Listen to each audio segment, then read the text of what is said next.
Welcome back to Cover True Crime. This is our extra report, and our extra report is on Gypsy Rose Blanchard today.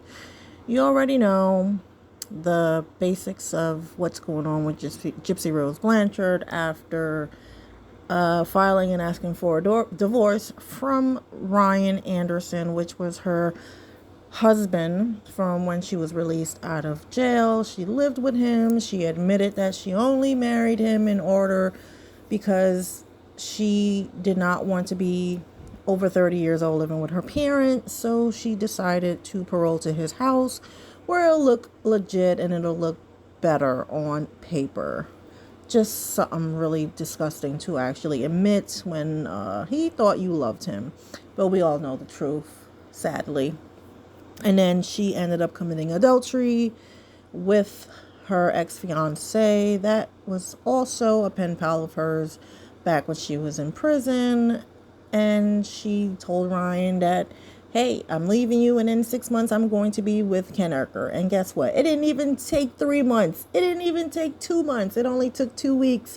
And here they were getting matching tattoos, and she was gossiping to Ken about Ryan. It was just a whole mess. And Gypsy Rose is really upset about all these content creators that are, trying to debunk the whole I'm an abuse victim that she states, and the medical surgeries that she had, and the things that people say about her.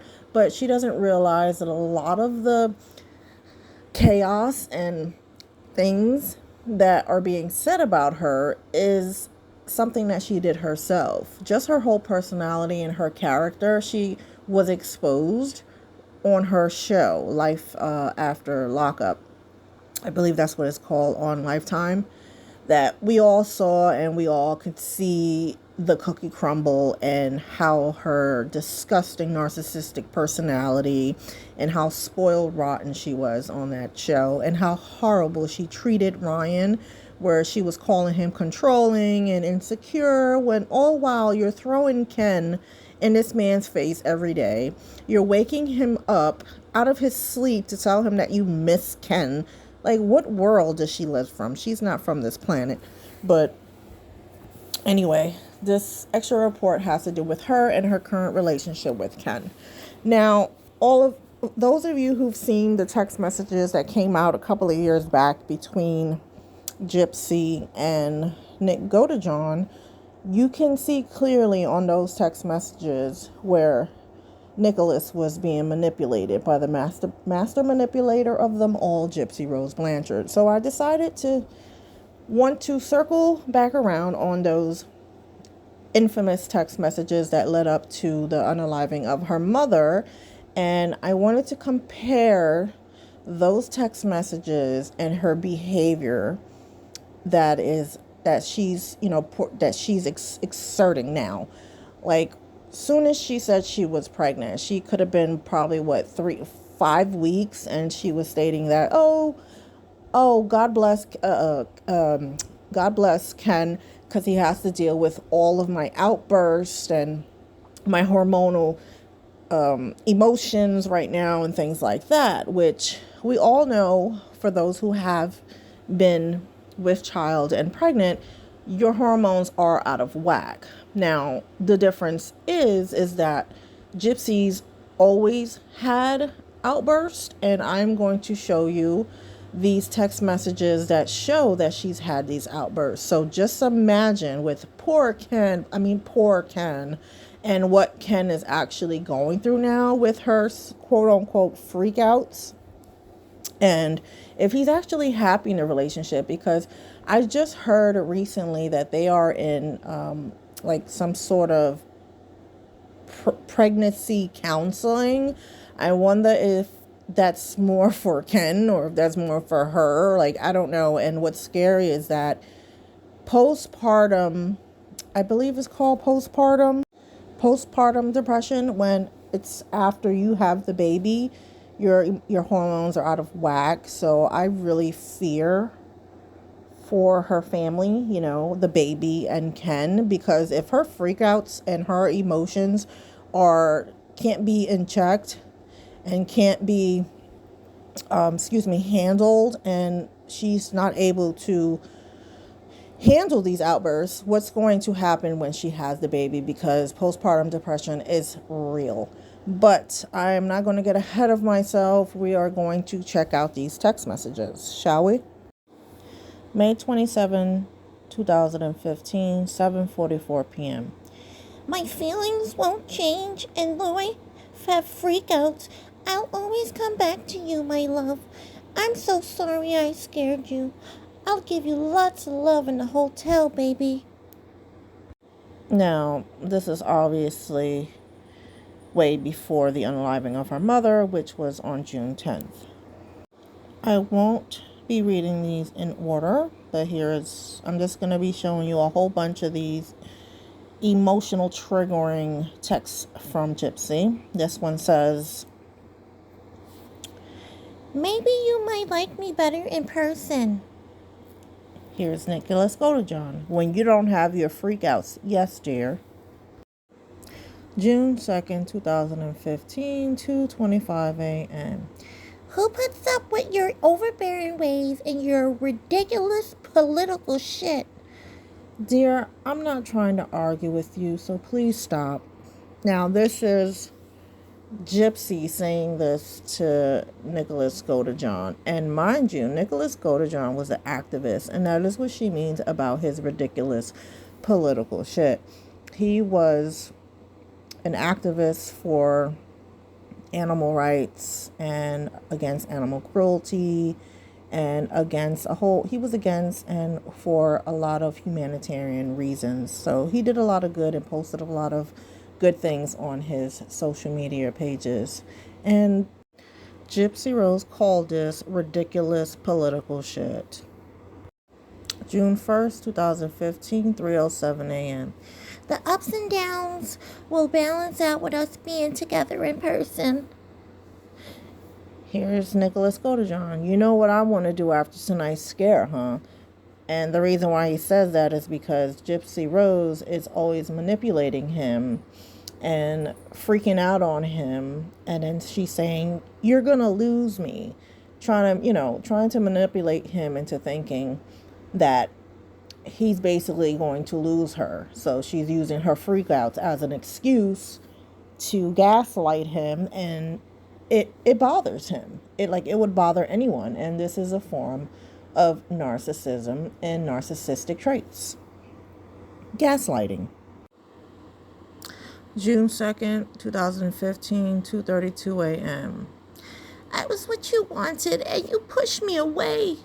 I opened up. This is Gypsy Rose basically gaslighting him again, pretty much stating that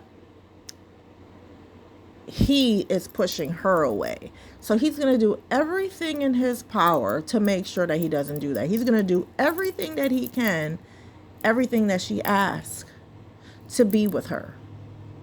This is the reverse psychology. This is gaslighting. This is manipulative.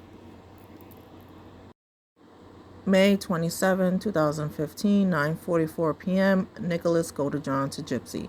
Dear, will there be less of these freakouts in person? Gypsy, big smile. Just like I stated before, this was a form of manipulation that Gypsy is always trying to make it seem like Nicholas Godejohn is going to lose her. Here he is on June 1st, 2015 at 2:50 a.m.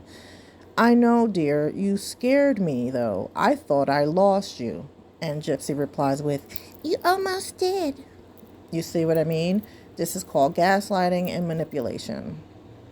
And did Gypsy change, or is she still exerting the same behavior as she did before, now with her current and ex-lovers such as Ryan and now Ken Uger?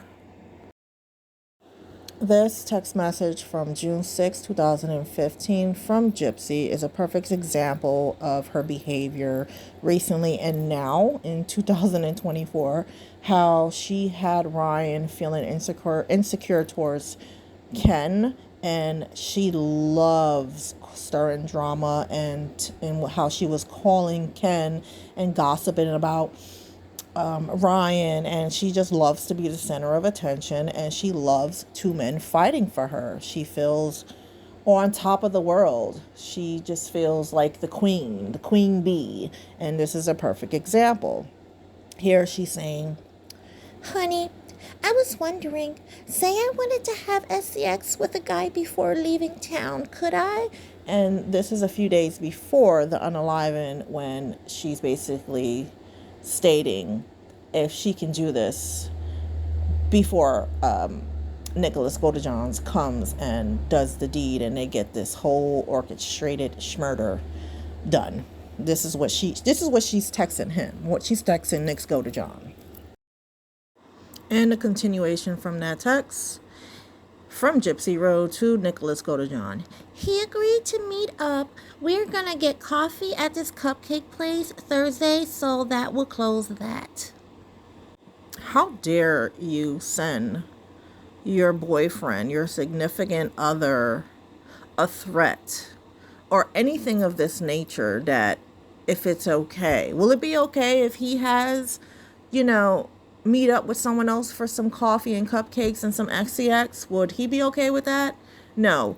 Gypsy Rose knew what she was doing, okay? Once again, the master manipulator, gaslighter, narcissistic traits, okay?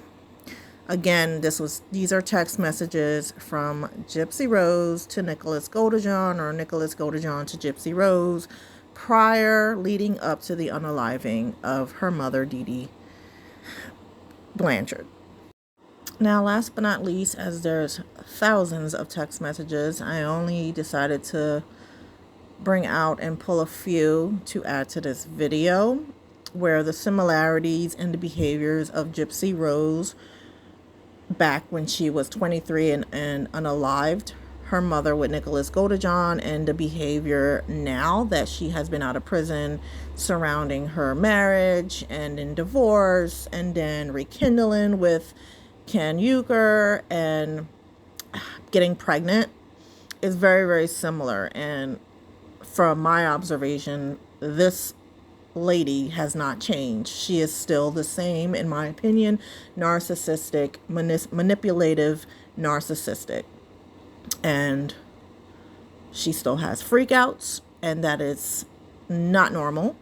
And is she on medication?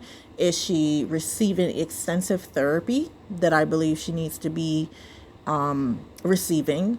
And the desperation is still there. Take a look at this text message here from Gypsy. May 31st, 2015. "Good morning, my love of my life." And this one's the same day, May 31st, 2015, 6:24 a.m.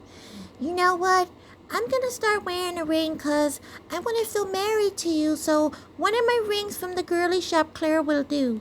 Now, you've all had heard that Ken Euchre is now wearing a promise ring because pregnancy isn't enough to keep Ken and trap him.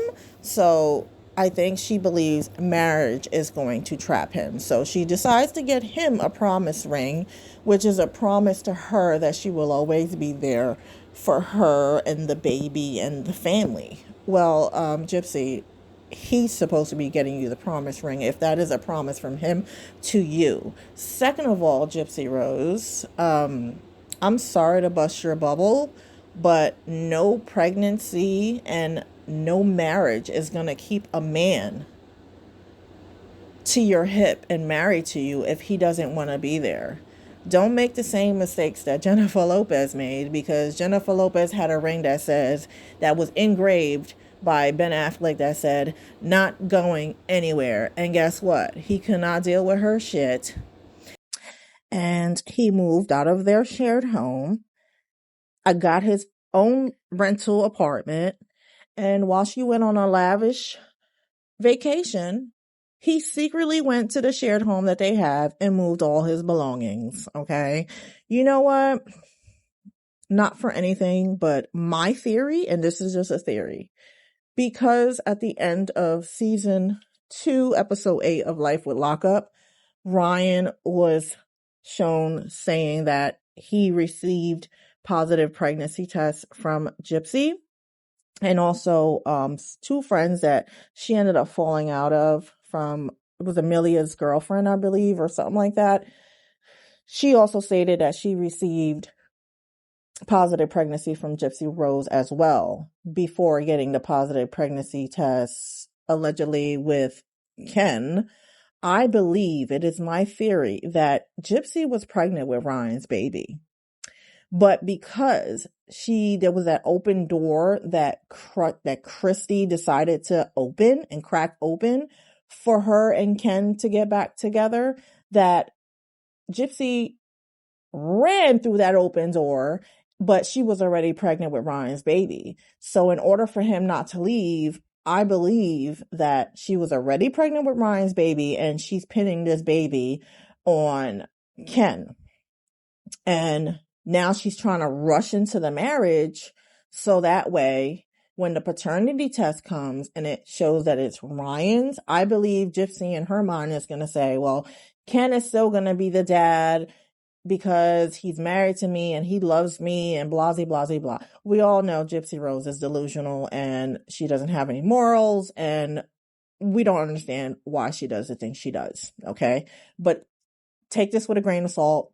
This is my theory. She was already pregnant with Ryan and she is putting this baby on Ken because it's just so unfortunate that the timing that she got pregnant with Ryan right when she was able to get back with Ken, because I find it pretty odd and scientifically very strange that just 2 weeks in with being with Ken, she's automatically pregnant the next month.